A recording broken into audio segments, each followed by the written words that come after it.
You're listening to The RealWealth Show with Kathy Fettke, the real estate investor's resource.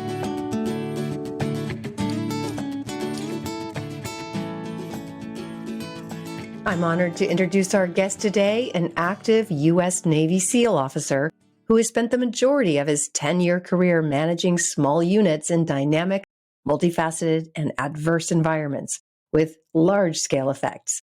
He says his special operations experience directly correlate to the real estate industry. I'm Kathy Fettke. Welcome to the RealWealth Show. William Spekhardt started investing in real estate by fixing single-family distressed properties and is now expanding into buy and hold single and commercial rental properties in different markets. He received his Bachelor and Master of Science degrees in Criminal Justice from Westchester University and a Master of Science degree in Defense Analysis from Naval. And he's also a licensed realtor in California. William, welcome to the RealWealth Show. Thank you, Kathy. It's an honor to be here. I appreciate you having me. Well, it was an honor to meet you as well. You are a Navy SEAL, active currently, and I don't know if I've ever met a Navy SEAL that was active. Yeah, it's surprising. Some people haven't, but then other people have met a ton. I guess it just depends on where you are. I think you're a little bit out of our range because most of us are in San Diego or Virginia or Hawaii. Okay, that makes sense. Well, I felt very safe. I stayed in the same Airbnb as you, so I slept well. So let's just start with how did you decide to become a SEAL? That's a good question. I think a lot of it played into growing up. My father was in law enforcement. He was a cop in the neighborhood we were growing up in, and we lived in a kind of rural area. And I went to school and didn't really know what I wanted to do. Everyone said, don't be a cop because, it's a tough job and it's kind of not rewarding, so to speak. So I was looking at a few options coming out of college, one being lawyer, the other being police officer, the other being the military. So I started looking into that and nothing really seemed appealing. Except for special operations. So I started looking at all four branches and what they had to offer. And, it was a big risk. There's a lot of unknowns because if you don't make it through, especially through the Navy program, you are going to the fleet. There's no backing out. You don't just get out of the Navy. You're on a ship for 4 years. So I wasn't really sure what I wanted to do. I knew I wanted to make an impactful difference in the world, or at least be able to make decisions that had greater consequences, where I could overall make the world a better place. So I bought a one-way ticket to Rio de Janeiro, or Brazil, with my buddy, and we went on a 5-month backpacking trip. And it was there in Patagonia, hiking through the mountains of Chile and Argentina, that I decided that I didn't want to do a desk job. I didn't want to be a lawyer. I didn't want to be inside. I wanted to be outside. I wanted to be doing things that made a difference. So as soon as I came back, I joined the Navy, and then that was it. I can't even imagine the process of becoming a SEAL, but, wow, what a hero. Thank you. But it's a good job. It's rewarding in and of itself. It's probably the best part about it is the people, I would say. Yeah. People who really care about this country. Yeah. Which is sometimes hard to find these days. Well, I will say we can't do, largely the military as a whole cannot do anything without the support of the people of the U.S. So that is a great thing to have. Not all countries support their military like the United States does. And in the past, it hasn't always been that way. So we do appreciate that. That's great. Okay, well, how did you also become a real estate investor while also protecting this country? Well, I was on a deployment in 2019.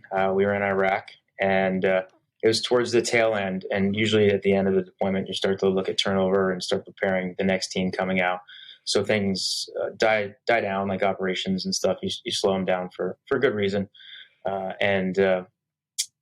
tend to pick up hobbies, whether it's brewing coffee or, reading books. And I was like, I want to figure out, I want to do something else, something else exciting too, that, it's going to benefit my family. So a buddy of mine gave me Tom Wheelwright's book, Tax-Free Wealth. He's like, you're going to like this, because he knew I was into finance and learning things about that. So he gave me the book. I read it in 2 days, and that was it. That was history. And I started reading a bunch of other real estate books. And then I stumbled upon RealWealth, just doing research, and did some research on RealWealth. I was kind of hesitant. I was like, who are these people giving information away for free? That just doesn't make sense, and educating the world. So it was just me being a skeptical person. I did some research, got in contact with one of the advisors on your team, Leah, and she was great. And her being military really helped out, and we connected, and it was easy from there. So we narrowed down the market. I toured the market, and then we ended up buying one of the houses in the Southwest Florida market. And that was it. That was the beginning. That was probably January 2020, right after I got back. And then since then, we turned one of our primary residences into a short or a long-term rental. And then I joined a mastermind called Active Duty Passive Income. And from there, I've met a commercial team, and we're closing on a 16-unit property in Florida, Pensacola, hopefully next month. Oh, incredible. How are you able to do that while living in San Diego? Well, one of our team members is in Florida. He's in Pensacola. He's a young pilot, and he's done most of the groundwork and the due diligence, and he's really good. So just having a team in and of itself has enabled me to grow a lot faster.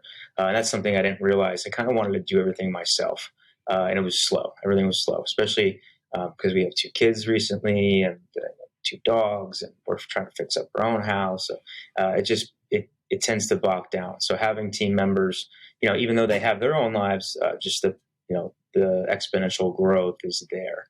So that's how that occurred. How much longer will you be active in the military? I have probably about 1.5 years left. When I come back from my next deployment, I'll have some time. I think I'm at the point where I'll probably transition completely into real estate. It's kind of taken over.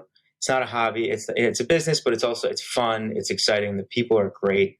It's not cutthroat like some other businesses might be, or what you might see in the military, like people trying to promote rank. There's enough real estate in the world, shockingly, for everyone. And it's just the people I've met have been genuinely wanting to help everyone else. And really, that's the best part of it. So I think I'm ready to go, convince my wife to, at the very least, tolerate my ambitions and movements. So she's getting on board. She helps me with the design. She's the design piece, and she's also kind of my social media representative.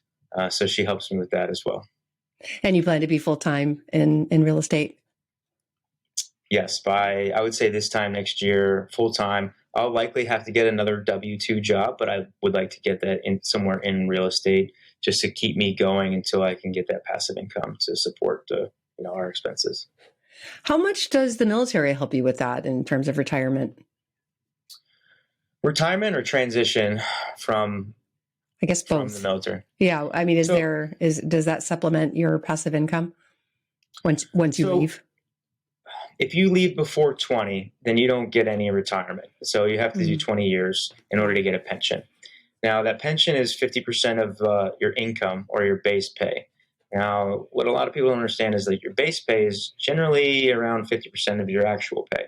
So retirement's like 25% of your total pay when you leave, roughly, depending on rank and such. So it's not quite enough, really, for a lot of people, and most military members end up having to work a second job after that. Now, there are other forms of income, such as disability, that a lot of people do get. It's rated on a percentage, and that does help as well. But I don't really want to bank on that. I'd have to do another 10 years in order to get to that point, because I have about 10 years in now. And it's just not a guarantee. I didn't want to have to continue working. If I were to fully invest in real estate for 10 years, my thought is I'll be a lot further along than where I would be if I stayed in. So if you get out early, then yeah, you don't get anything. There is still a chance you can get some disability, but again, it's not guaranteed. So while I've had a great experience and a great time in the military, like think it's time to move on. 20 years in the military and you get 25% of your pay. Yeah. So if you joined after January 1st, 2018, it is now 40%. However, they do match 5% of your contributions to like a TSP. It's like a 401k/Roth IRA. So that's a little bit different. But if you run the numbers, the military is saving money. So what they've realized is pension system is costly. So they're cutting it back. But yeah, so now it's even less if you joined after that date. Are you seeing other officers planning for that? We're at a point in our country's military where things are changing. We've just gotten out of Iraq, out of Afghanistan. A lot of guys have joined for those wars. And since we're not doing that and the type of war is changing, I've seen a lot more people looking to make that transition.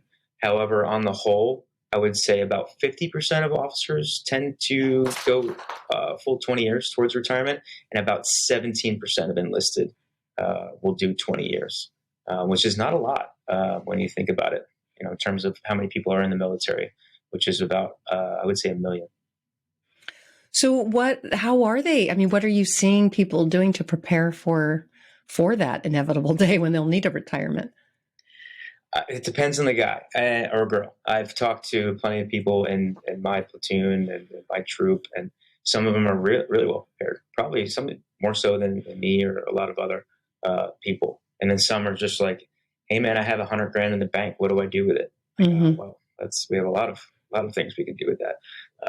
So I think what I'm doing now is as we grow with the commercial side or even invest in the States, I'm going to start kind of reaching out to them and say, hey, I've got an opportunity. We can use your money where you can make money on it. It's not just sitting in a bank, and really just educate them on just finance in general. So I've covered everything from credit cards to bank accounts to, other types of investing, because a lot of guys get into stocks and then crypto because it's catchy and it's new and it's exciting. Whereas real estate, they're like, I don't know, it's slow, but some of the guys have gotten on board. So it's really just about educating them early on, because there is a lot of opportunity for them to save money and then invest it.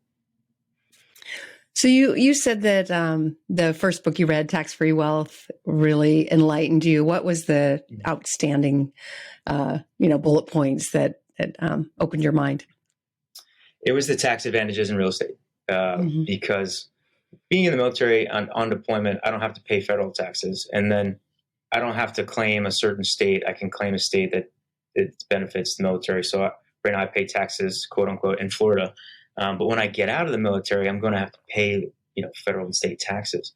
And then using real estate investment to kind of work against that or work in your favor, that was really interesting to me. And I had not known that before that book. So yeah, I know most people's first book is Rich Dad Poor Dad. Mm-hmm. I didn't read that until maybe a year later, and I was like, I got this already from Tom, so I'm good. So have you used your VA loans? I've used the VA loan twice already, which kind of caps me out. Unless I sell both properties, I won't be able to gain my eligibility again. But it is a huge, huge, huge advantage for military members. I don't think everyone really fully understands how big of an advantage that is. To be able to buy property at 0% down is quite unheard of. It's 0% down? It's 0% down, and you can buy up to 4 units. So anything under 4 units is fully acceptable by the VA. The only requirements are that you have to live in there for a year, and really that's it.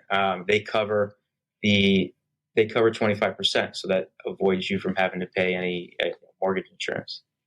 Wow. Well, that's incredible. Yeah. How about the interest rates? They're lower, right?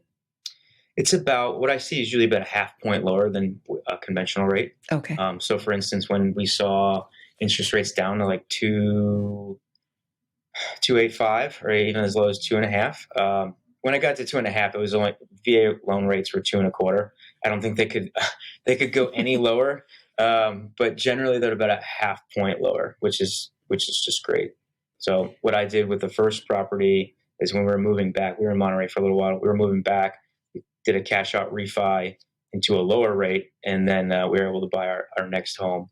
But if I were to give any advice to any military members who haven't used their VA loan, and if I had been told this before, I would absolutely use it to buy a multifamily property. So multiple units as high as you can get, right? So there is a debt to income requirement. So you're going to have to cover the loan, but the higher units, the more units you get, the more leverage you'll be able to have in order to get that property. Well, would they count the rental income from the other units? They would, and it depends on the lender. Some of them take the pro forma rents, and others will take market rents. So you really just kind of have to work with a lender who's going to be able to articulate that to the banks for you.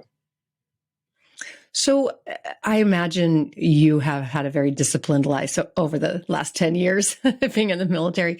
How do you see applying that to real estate? A lot of what I've learned and what I've been finding recently are the same principles of being in the military, especially the tactics and operations and strategic things that we do applied directly to business and real estate. And it's really kind of great because it saves me from having to learn that aspect. I used to think that being an entrepreneur or starting a business was like super hard, and it is. It requires effort. It's nothing's easy in this world. Otherwise, everybody would do it, right? But things like prioritizing, and then consistency, and then determination, getting up every day and just doing a little bit towards your goals. Those all apply, and they're transferable from the military. And I keep finding new things that I've learned. I'm like, oh, you know what? I did this in the military. We broke these groups up into small units, and then they were able to work more efficiently. So I'll do that in the business side, or I'll do that in other small groups. And it's just like, it's just impactful, and it really, really helps. So I am grateful for my military experience, and I'm look forward to leveraging that and using it down the road, and probably for the rest of my life. Yeah, I know we had a conversation about Jocko. I got to hear him speak last summer, and I was blown away by exactly what you're saying. And actually his mercy, should I say, with employees, because a lot of times if an employee isn't working out, you fire him. And his approach was very different. It was 100% responsibility as the leader. I did not give them what they need to succeed. And he would look at himself at how he could be a better leader. Now, he also put boundaries. If someone's late, it wasn't, you're late, you can't be here. It was what is going to support you in being here on time, because you need to be on time. So I don't know, I don't know if I'm explaining if that's normal for the military, but I noticed a lot of grace in what I thought would be the opposite. I thought he'd be strict and tough and like no second chances. And he was actually giving like 4 or 5 chances, making sure he'd done everything he could to make sure his employees succeed. Yeah, Jocko has a lot of great stuff. I've read his book. It applies so well. But what we do in the military, and you're right, we do give multiple chances because we look at, it's called the whole man concept. We look at a person as a whole individual. So we're not just seeing them at work. We're like, hey, what's your family like? Like what's going on? Do you have a death in the family? Do you have things going on there? I'm not sure if that happens a lot in the military, but what we've seen is, we operate at a fast pace, and we tend to forget the other side of a person's life. So at least in special operations, and I can't speak for the entire military, we've done a great job, especially during these past few wars, is really looking at a person as a whole and identifying any problems. So that's what he's thinking of, is like, okay, they're late. What happened? Did they have to drop their kids off at daycare? Like maybe I can give them an hour on the front end. They'll work a little bit harder later. There's no reason to fire a person because if you just communicate with them and ask the questions, like generally that person's a good person. Maybe they're having a rough day or a rough week. Now, if it becomes a pattern and that person's just not a good fit for that position or organization, then yeah, maybe you might have to let them go. But you can generally see that, and you'll hear about it from other employees. So I'll give you an example. When I first went from enlisted to officer, I had to go to officer candidate school. And that is really where the first time I led people that weren't SEALs. Now, leading SEALs is way easier because I could tell them what to do, expect them to do it. And if they don't do it, I'll hammer them and not worry about them getting upset about it. But with maybe a civilian or someone just entering the military, that's different. And I remember I hadn't changed my leadership style, and I was treating everybody like a SEAL. And this one girl comes up to me, and she's like, borderline tears, and she's like, we're not all SEAls. And I'm like, you're right. And from that day, I changed my leadership tactic for anybody that wasn't, to maybe asking them to do something instead of telling them, yeah, that's still, if you have positional authority, they're still going to do it. But it's just the way you present something. So I've changed that in myself as well. So yeah, I would agree with Jocko on those accounts. Mm-hmm. Well, I'm personally proud of myself because I went on a hike with you at Camelback, and I know you slowed down for me, but I'm proud that I kept up with you. I think you were leading the way for part of it, to be honest, Kathy. You crushed it. I was very impressed. I would say that. I hope everyone is listening right now. That is, wow, that made my day. Oh, that was a great hike. Camelback. Oh, be sure to do that hike if you go to the Scottsdale area. It's beautiful. I'm looking forward to doing it again. It was just a beautiful, beautiful scenery. Yeah, really great. And we ended up in the same Airbnb because we knew the same people, and we were there for a conference, and the conference was sold out. We got to stay in one of a friend's Airbnb that he was fixing up. That was pretty cool. Huh? He bought a very, very nice house Amazing. in Scottsdale that he also does sober living. I'll have to have him on too. Great investor. All right. Any last comments or advice for our listeners? I would say consistency is key in education. Really, that's, every day I'm learning something new. With the guys that we were with at Airbnb, just their ideas, their creativity, man, they were helping me out in ways that it would have taken me months to think about. So networking, talking to people, really taking that leap, if you're getting into real estate, is something that I've really found that has been useful. And then meeting my heroes, Kathy, you being one of them, because you help so many people. That's what I aspire to be. So thank you for helping people like me get into real estate, because you did the groundwork. You did all the hard work. Nobody was there holding your hand, but I feel like I have a support network because of people like you. So thank you. Oh my gosh, going to make me cry. Thank you so much. That means the world. You're welcome. All right, William. Well, I wish you the best. I look forward to interviewing you again in a year or two to hear how your full-time real estate investing career is going. In the meantime, thank you again for all your service to the United States. Thank you, Kathy. It's an honor. It's a privilege. Thank you. And thank you for joining me here on The Real Wealth Show. You can go to realwealthshow.com to get free access to market data and referrals to teams in those markets who can offer property management, acquisitions, and even renovations on your properties to make it a turnkey option for you.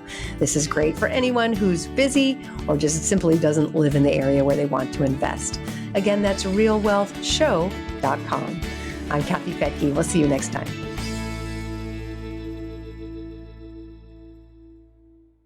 The views and opinions expressed in this podcast are provided for informational purposes only and should not be construed as an offer to buy or sell any securities or to make or consider any investment or course of action.